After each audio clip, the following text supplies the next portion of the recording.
Hello, this is Dr. Stephen Seiler. I am speaking to you now from my home office in southern Norway on the south coast. It is a nice spring day here. Winter is giving way to spring in Norway, and it's a pleasure for me to be invited to this spring conference, the Northland Chapter Conference.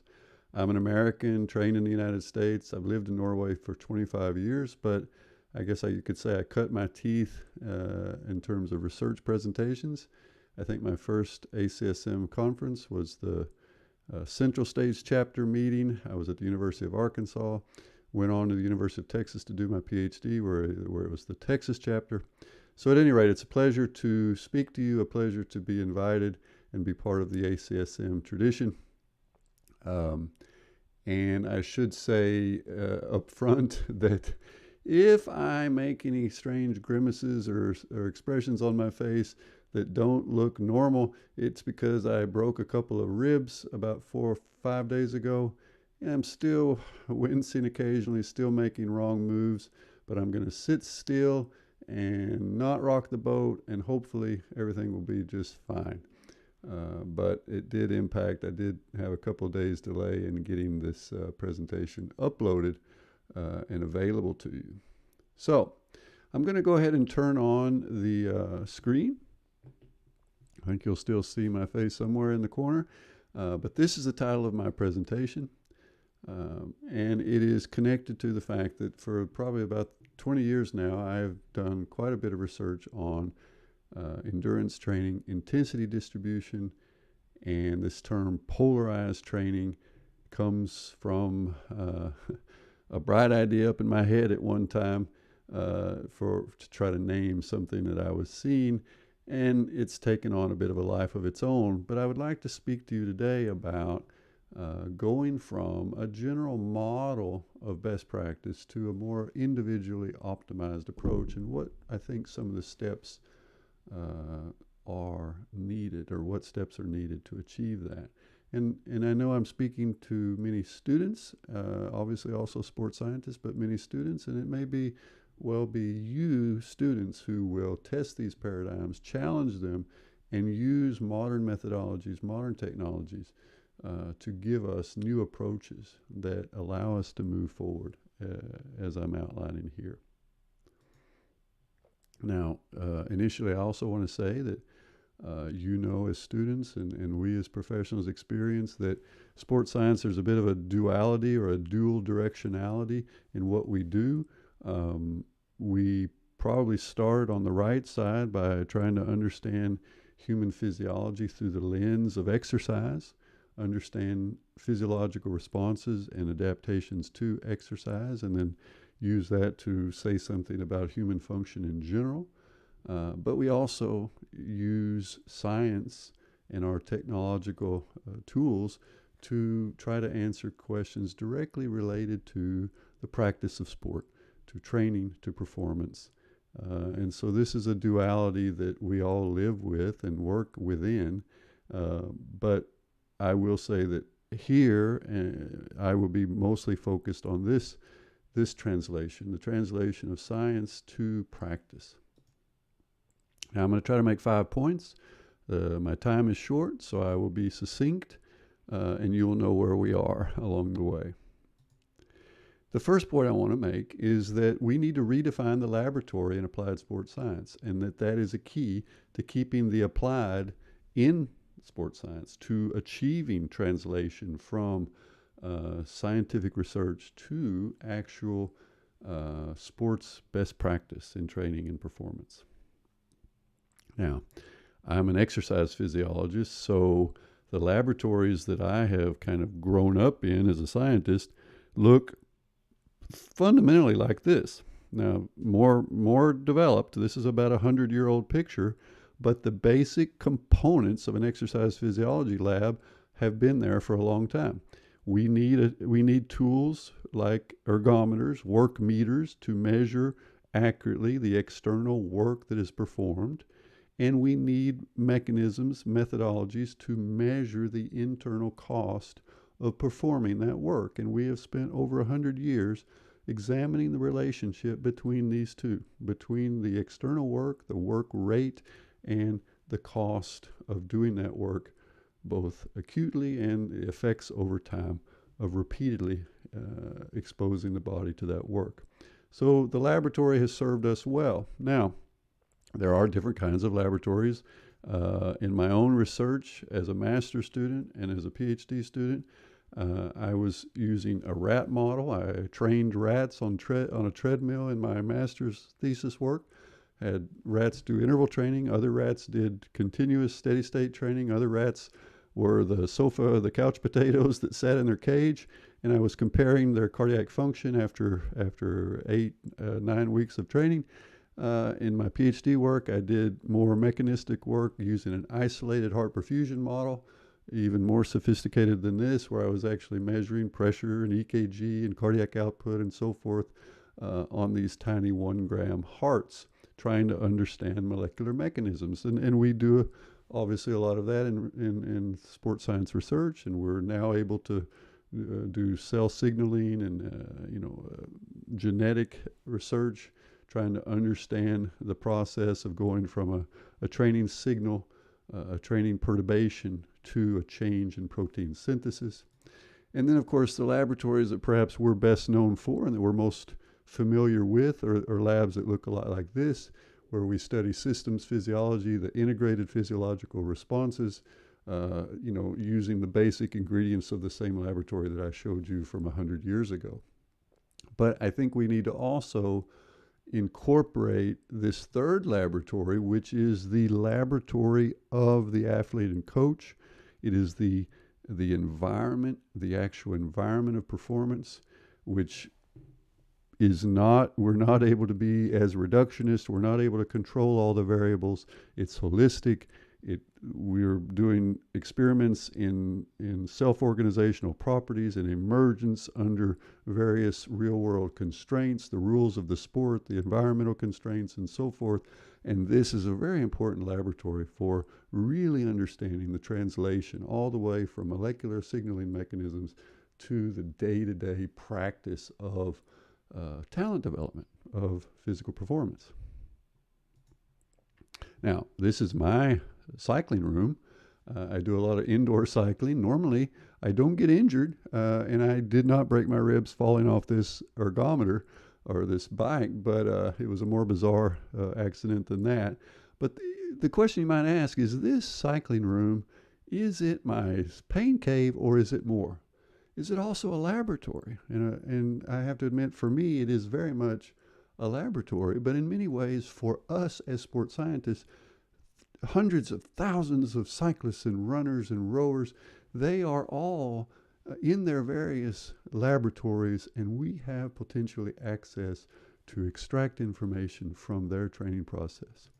And in my own, as in many others, there are a lot of different variables that I can measure daily with modern technology. Now, the ones in white are the typical variables that I will be interested in each day, but all of the others I've actually measured in this room using different technologies available to me from technology companies, from the laboratory, and so forth. And it says a little bit about the way digital technologies have developed and the access that gives us to different models for collecting data on the training process and the performance process.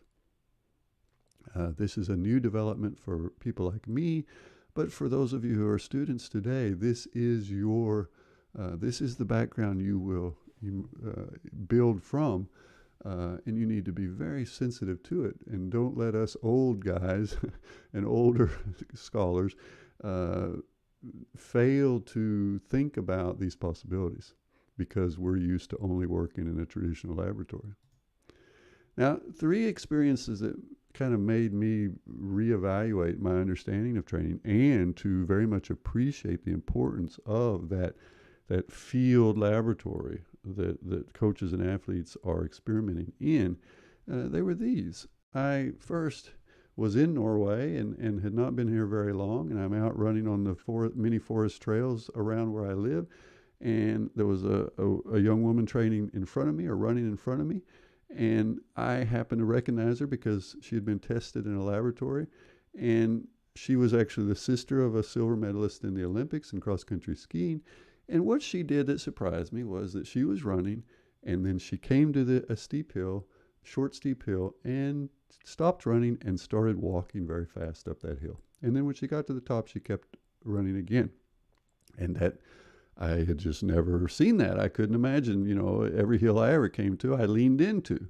But I came to learn that there was an intensity distribution she was concerned about, and she had a plan that day, and she was showing what I came to describe as intensity discipline.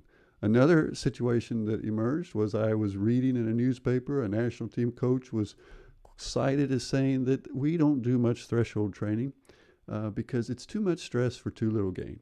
Now, first of all, of course, not too many places where the coach would be cited in the newspaper about their training methods and endurance, but in Norway that's pretty normal. And this was a time when great skiers like Bjorn Dæhlie and Thomas Alsgaard were under this coach's guidance. So this really impacted me and made me think, that's very different from the kind of understanding I have from some of the research studies that I have read. And then I was asked to review a paper from a French sports scientist, Véronique Billard, that she was interested in the high intensity component of the training of these Kenyan marathoners, but then I kind of recalculated or reevaluated the data that I saw, and I saw this distribution. And it was interesting to me that these marathoners were not doing very much training at marathon intensity, but were instead training very much below it and also some above that intensity. So these combined to make me think, I've got to rethink this. I don't think I really understand some interesting things about the training process. And so began to pursue it through different opportunities that we will always look for, training environments, athlete groups, and so forth that give us opportunities to interrogate a question. I was able to cooperate with a national team rowing coach and someone who was involved in that process for many years. And we were able to look at the training diaries of medal-winning Norwegian rowers over 3 decades. And we saw this change in the distribution that occurred over these decades, where there was actually less high-intensity training and more low-intensity basic endurance training among athletes whose VO2 max, independent, without any change in body weight, their VO2 max and their power outputs were increasing across these decades. So this was interesting to me, and at that point I presented this idea of a polarized model based on these data and other data that seemed to be emerging, and then went on and did a project with a master's student where this was pre-training peaks and Strava and so forth, where we collected data the old-fashioned way, went up to a sports high school in Norway, collected 400 plus workouts, heart rate, blood lactate, and so forth, perceived exertion over a 30-day period in about 11 athletes. And so saw this distribution again, which looked very much like what I had seen in those Kenyan runners. And so what came from that then was the beginning of a hypothesis about this training distribution model. And others have studied this. Espen Tønnesen, who's also here in Norway, he looked at some champion female athletes in his PhD work. Ingrid Christensen was one of them. And here you see during a world record year, this was her training intensity distribution based on 5 intensity zones. The light yellow would be the threshold zone. And this would, of course, be below threshold, below the first lactate turn point. So you see a lot of low-intensity running, low intensity for her, and then world records set during the competition period. But the basic distribution, very similar across the training year. We saw this in champion cross-country skiers. You had to have a gold medal to be in this study. And you see this was the distribution based on the basic lactate turn point 1 and 2 as an anchor for a 3 intensity zone model. Now,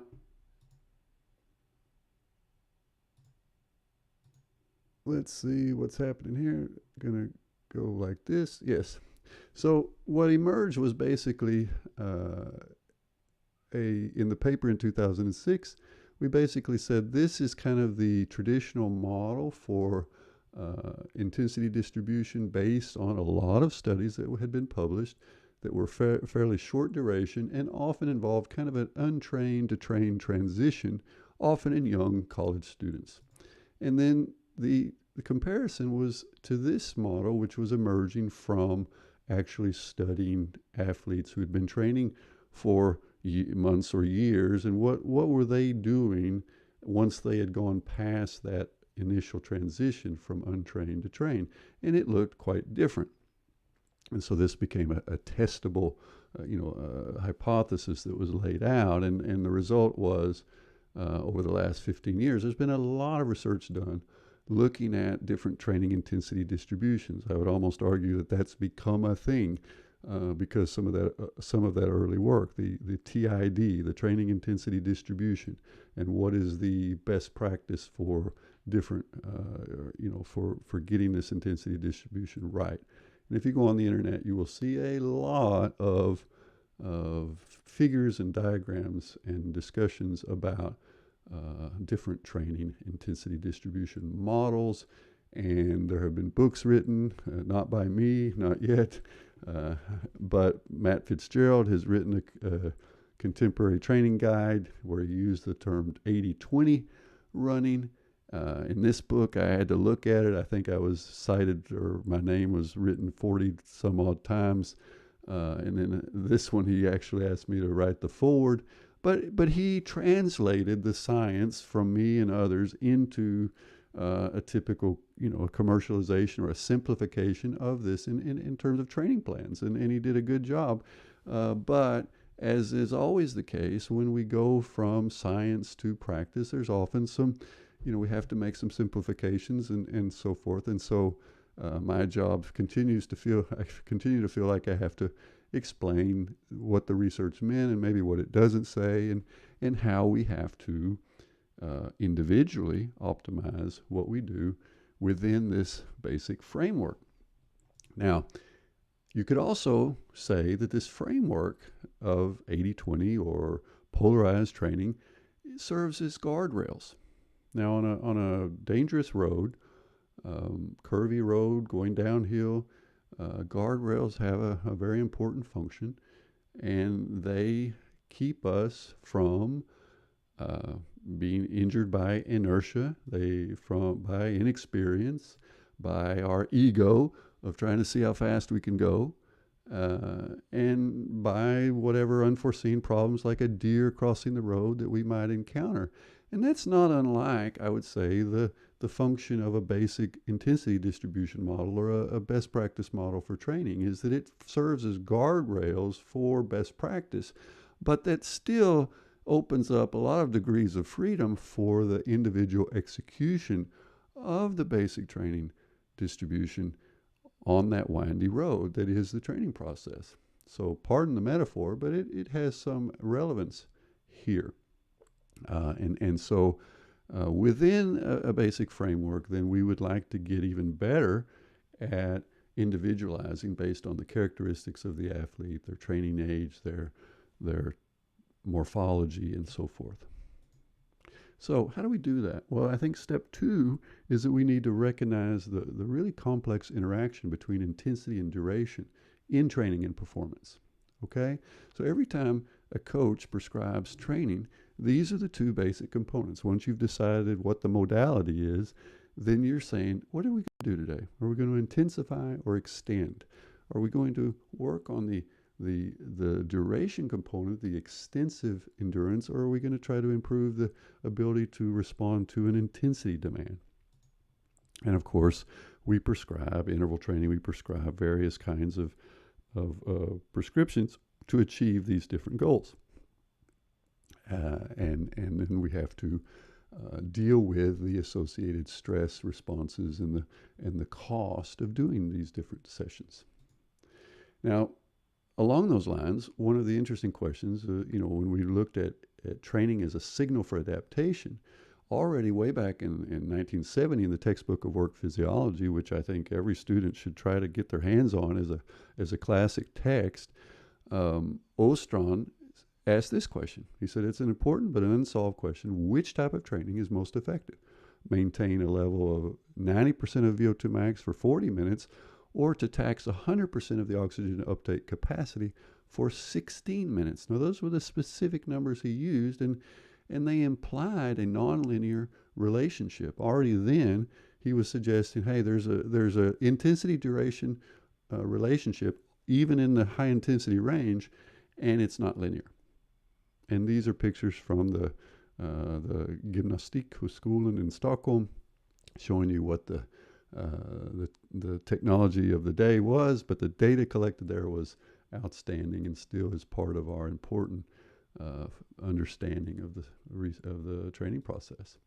Now, for me, I have worked and kind of tried to answer that question that was posted by Ostrom so many years ago in different studies, and I've used the term tolerable accumulated duration as it applies to high intensity interval training, and see roughly a relationship that is about like this, at least in reasonably well-trained athletes, in terms of how much training they would acquire or accumulate during an interval session at different intensities once you get into that upper threshold and out to VO2 max range. And here you see it's a fairly sensitive relationship, meaning that relatively small increases in intensity as measured by percentage of heart rate max are associated with big changes in the tolerable accumulated duration. And when you do interval sessions, perceived exertion increases from bout to bout. We find that it's very much a linear increase along the way.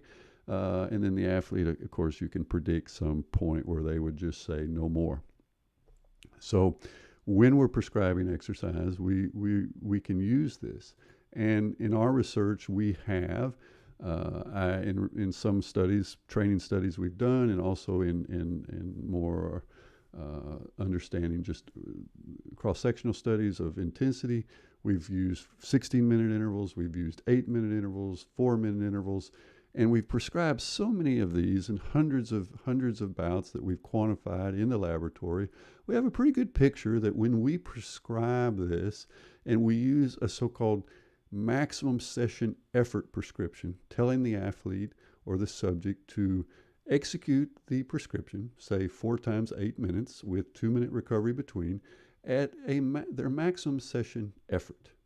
So distribute their effort across the prescription. Don't fly and die. Try to get the best overall performance for that interval session. And when we do that, it places them in these different intensity zones, zone 3, 4, and 5 in a 5-zone model, where zone 3 is between LT1 and LT2. And so it's fairly predictable, and you can see some of the typical differences in responses. They're subtle in some areas. The heart rate responses aren't very different. Lactate responses are quite different. And so forth. Now, we've got a pretty good handle on interval training, I would say. We know quite a lot about how the intensity and duration interact, at least in traditional interval schemes. And there are just a plethora of studies that have been done from all over the world. But what we know less about, given the fact that endurance athletes are doing so much of the training below the first lactate turn point, not at a low intensity, we don't know as much about that relationship between intensity and duration and how to optimize the adaptive signal for all of that 80%. So I think that's an important area that we need to work on as a field for those of us who are working within endurance. And we certainly often get this question is, well, how low is too low? And we see trash miles and recovery training and different terms used that are probably often used inaccurately. But at any rate, we have to certainly be cognizant of the idea that you can't just use intensity in that discussion. If I ask you what is the lowest intensity that would be adaptive or would improve my endurance, I would have to say, well, it probably depends on how long you go, 30 minutes or 3 hours, right? But in elucidation of those mechanisms and that interaction, we don't have enough information about. Now, I got interested in this as I was recovering from an injury years ago, a different injury on my leg, and I started trying to get back in shape, and I got a cycling ergometer, and right at the time I had just had it in the corner of a TV room, but I started training, and here you see in December of 18, after training about 4 months, I guess, this was my heart rate response during a very steady effort at 205 watts. 65% heart rate max, very flat and steady for 90 minutes. And then, despite the fact that I was very careful to drink a lot and I had good ventilation, and I'm in Norway, so it's not hot at all, despite that, I start to see this cardiac drift, and it's pretty significant. And by the time I get to the end of 3.5 hours, I definitely want to get off that bike. Now, 6 months later, in May, very exact same power output. Now the heart rate is just slightly lower at the start, but more importantly, that cardiac drift is dramatically reduced. It's both takes longer before I see it, but it's not as extensive. It's not as big of a drift upward. Everything was controlled as much as possible, but I seem to be more durable. And this is a reminder that there is no such thing as a steady state, and that there are adaptations that are occurring that are probably important to the endurance athlete who's competing over a longer time frame. And during the lockdown months, via Twitter, I recruited 43 cyclists and triathletes who were willing to do 4-hour zone 1 rides, you might call them, on their trainers at home, in their garages, in their kitchens, in their pain caves of different kinds. And then on a different occasion, come back and do a 2 times 2 hour variant where they did 2 hours in the morning, waited 6 hours, and then another 2-hour ride in the afternoon at the exact same power output.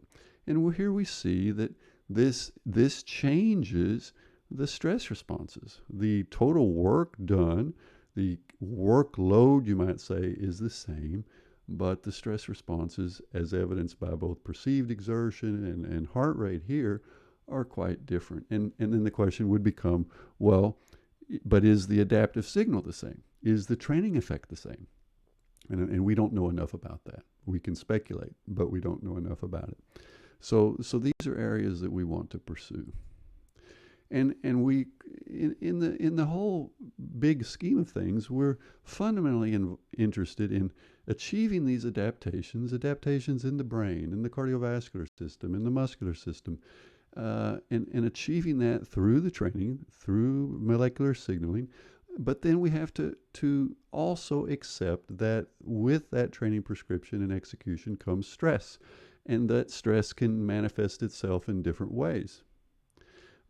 Through bone, tendon, muscle damage, delayed onset muscular soreness, direct cellular damage at the muscular level, sympathetic stress responses, repetitive responses that can result in various changes in parasympathetic, sympathetic balance, immunosuppression, psychological fatigue, endorphin addiction may be an issue. Lots of things that are happening that represent stress responses. And so we're trying to balance these in the training prescription from day to day. Now, arguments about why why a lot of training should be at low intensity, why not train a bit less volume but more intensity.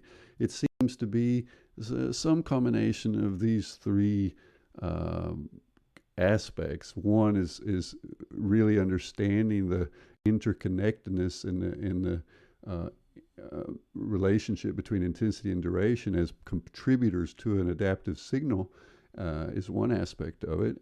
Systemic stress load management is another, trying to, we say, keep below the stress radar using intensity discipline. It seems to be part of it. And then it may also have some aspects of energy availability management, because we know with high intensity we change the substrate demands, and glycogen limitations may become problematic and so forth. So there's probably an interplay here. But in the whole, we're trying to manage this relationship between adaptive signal and systemic stress.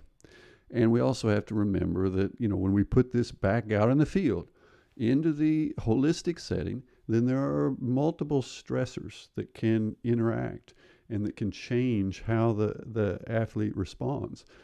Energy demand, muscle damage, heat stress, injury responses. The classic scenario of the cyclist in the big stage race who falls, and these injuries are not so serious at the muscular level, but yet 2 days later the athlete ends up dropping out. Why? Is it the injuries, or is it the fact they no longer are able to sleep, and now they're not recovering? So there's a complex interaction among different stressors that changes what we get in the laboratory when we get out in the field. Now, the third and the fourth point I want to make are I'm going to make them together because they're fundamentally related. But point 3 is that I think we need to retire the physiological steady state, in a sense that there is no such thing really. And we need to reconsider the dynamic nature of some of these benchmarks that we typically test in a laboratory, such as a threshold or the VO2 max or the maximum values, that we have athletes come in fresh and rested and steady and ready to perform, and they're done in an hour. But then we want these relationships to be relevant for how they will perform in races that last many hours. And so the fourth point, which is related, is that we need, I think, to refresh and revise the standard paradigm that we have for physiological testing in endurance. And I'll use this example. Now, this is a phenom of a cyclist as they come along, one of these generational athletes that they often called. This is an athlete called Mathieu van der Poel. He's a Dutch cyclist. He has just recently won some of the big races. This was the Strade Bianche in Italy. Just recently he won, and this is him charging up an incredibly steep hill at the end of a 4-hour and 45-minute race. And the world champion is left in his wake, and he's producing over 1,000 watts here. And this picture, if you turn it into an impressionist rendition that you want to put on your wall, it might look like this. But if we go into the data, I think we see something that helps us to understand what we really need to be better at capturing. This is the actual ride data from that race, from the Strade Bianche. 4 hours, 46 minutes race time, I believe, was almost precisely what it was. This is the second-by-second power output, and you see it's highly stochastic, varying from 0 up to, in this case, 1,362 watts, I believe, on that day. This is the heart rate responses. You can also, in a rough sense, look at the race and see that things are quite variable, and at least at times heart rate is coming quite low. This is his heart rate is 100. His peak heart rate or max heart rate from other races we know is 200.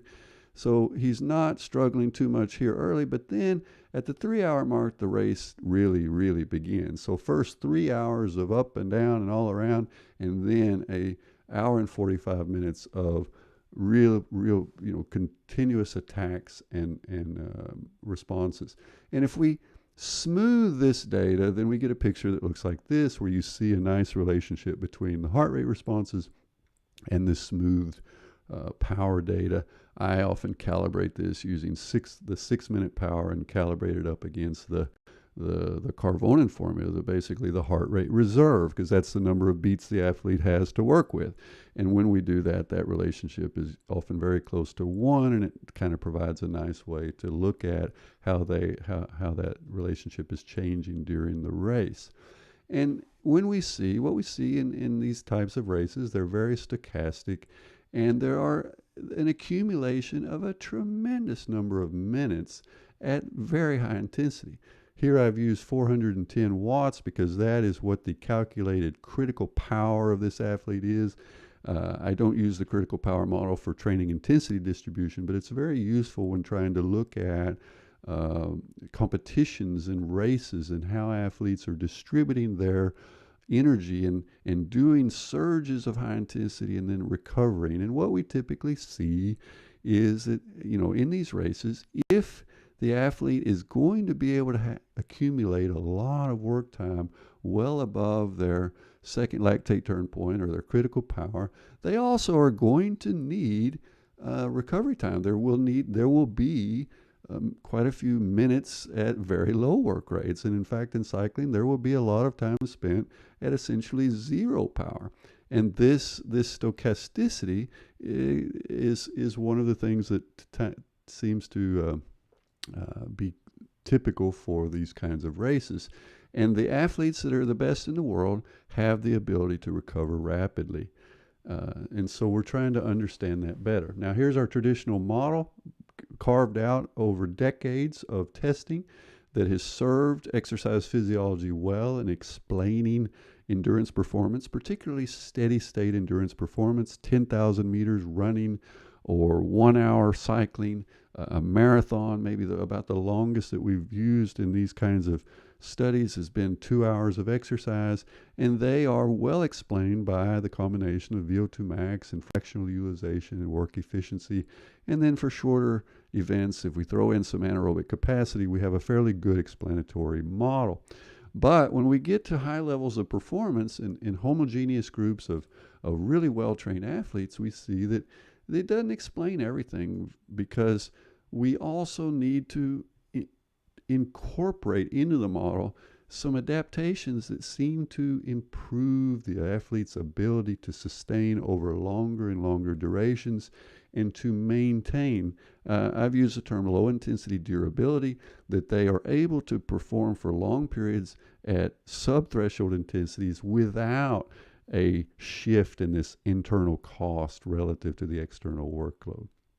And on top of that, they are able then to generate repeated periods of high intensity and recover along the way, and after hours of work still be able to generate a high percentage of their maximum capacity.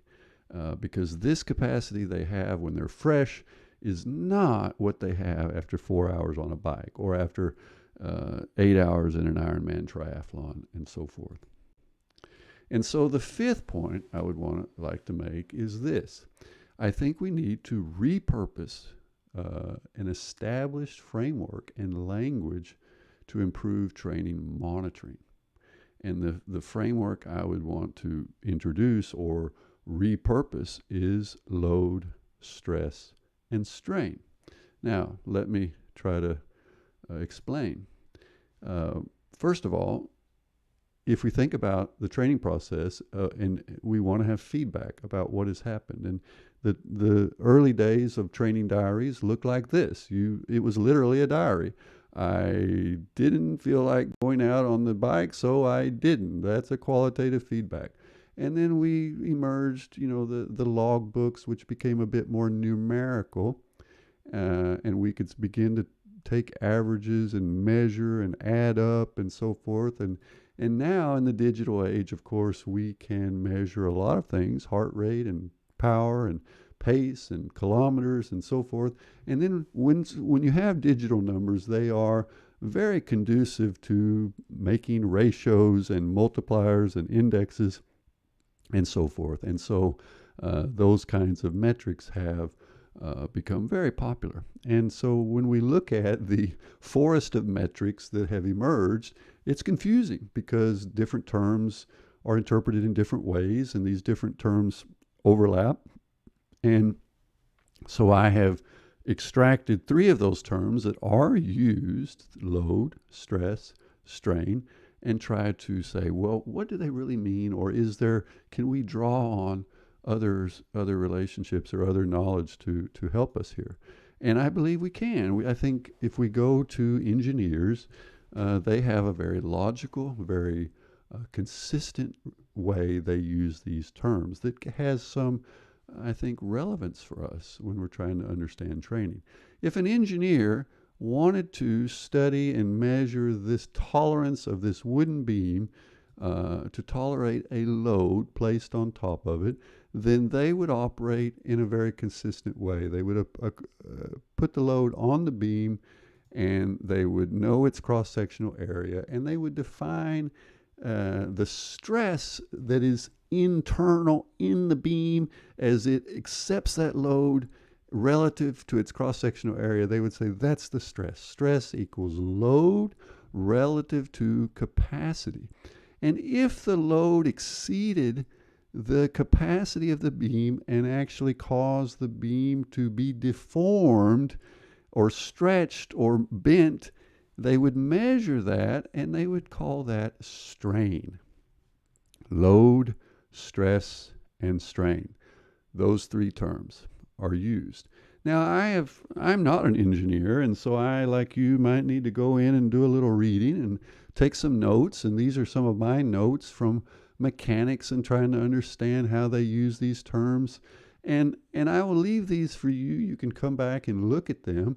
But I have tried to say, well, how does this relate? Can I transfer this world of studying, inanimate materials, and can I draw something into the biological world? Are there parallels? And I think there are, and I think this model is relevant for us. But we do have to, of course, apply it or adapt it to a biological world. And so, again, I'll leave you these notes. They're just as I've written them. And some of the parallels that I think are interesting. There are materials that are both very ductile. They can be stressed a lot, and they don't bend. They don't break. There are other materials that are very brittle. Can be very powerful or strong, but they don't tolerate stretch. Do we have durable and brittle athletes as well? And how do we quantify that? And how do we adapt training to that reality, if so? Now, to summarize that, training loads are actions we control, but in a biological system, these training loads induce an adaptive signal, but they also induce systemic stress.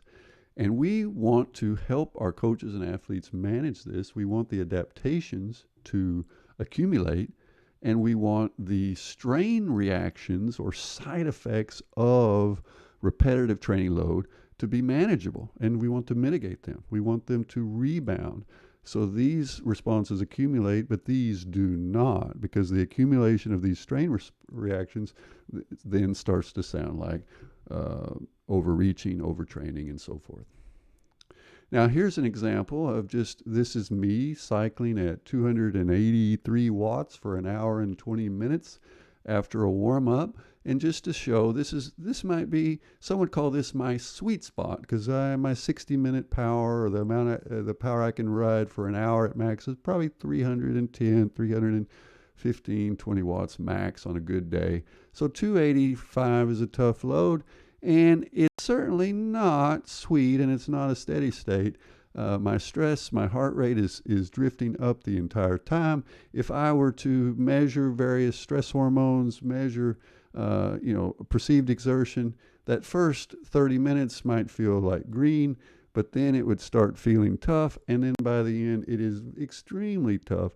And so this is part of understanding a prescription, is that it's not just the intensity, but how long that intensity is maintained, which will dictate the stress of the workout. And I've developed analytics software to try to get at this in a reproducible way, looking at the relationship between, for example, heart rate reserve change and power expressed as a percentage of 6-minute power, for example, and try to quantify this, and then ultimately help us in a prescriptive way and say, well, how far into this deep stress response should we push the athlete in the daily training before it has too much of an impact on their recovery? And so the training strain is not determined by the load imposed. It's determined by the resulting stress. There's a little misgrammar there, but the resulting stress response is what triggers this eventual deformation or strain. And so we have to look at how the stress of the athlete's response to the training ultimately translates into strain responses that show up in subsequent workouts. And the only way I know to do this on a day-to-day basis, after 20 years of being in this field, is I think you have to employ a kind of a monitoring trinity, that we can use the external workload information, but we have to connect it to some physiology. We have a lot of tools for doing that, such as heart rate, blood lactate, and then we have to keep the brain involved because perception is a powerful tool. The perceptual responses calibrate and confirm numbers that we see in the relationship between the physiology and the external workload. So when we put all these together, we get a pretty good picture of this relationship, both acutely and chronically with lots of training. So I think this is important for us to be better and better at helping our coaches and athletes with if we want to improve the individual optimization. And then finally, if we use this model, then we understand that different combinations of intensity and duration can give the same load, but very different stress responses. And we have different potential tools for measuring the actual stress during the training, quantifying that, and then connecting it to downstream strain responses. And then if we have that individual relationship, we can fine-tune and calibrate the prescription so that we keep the athlete within an acceptable amount of strain, keep them healthy, keep them recovering so that their total training loads are managed and they improve. So that's the goal. I think, where sports science can help the coaches and athletes to continue to optimize and to individualize their training practice. And with that, I will remind you that when it comes down to it, all the numbers we generate for the coach, for the athlete, it often is really about this. How are you feeling? And how are you responding to the training? Those are simple questions, but there's a lot of complex inputs that play in.